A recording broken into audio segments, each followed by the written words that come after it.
80,000 বছর ইবলিস আল্লাহর বন্দেগী করছে।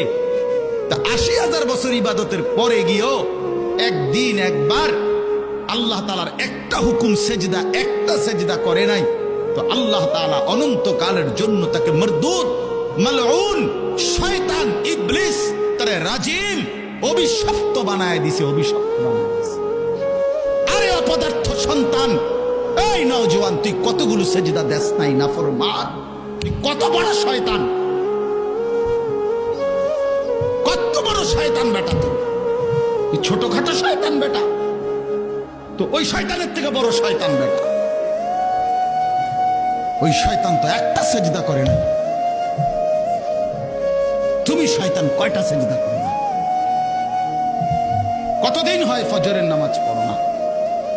কতদিন হয় বলো? এখন ছেলেরা দাঁড়ায় দাঁড়ায় বলো ফজরের জামাত কয়টায়? কতদিন হয় মসজিদে ফজরের নামাজের জামাত? হ্যাঁ, রাসূলুল্লাহ সাল্লাল্লাহু আলাইহি ওয়াসাল্লামের স্পষ্ট হাদিস, ফজরের নামাজ মুমিনের নামাজ।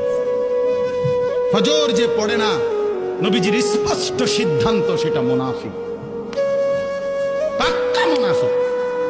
যে ফজর রাসূল বলছে যে ফজর পড়েন এটা খবিস, খবিসান নফস, খবিস। নবীজি বলছে যে ফজর পড়ে না এটা কাসলান, অলস, অপদার্থ। নবীজি বলছে যে ফজর পড়ে না তার দুই কানে শয়তান মুত্তা দেয়।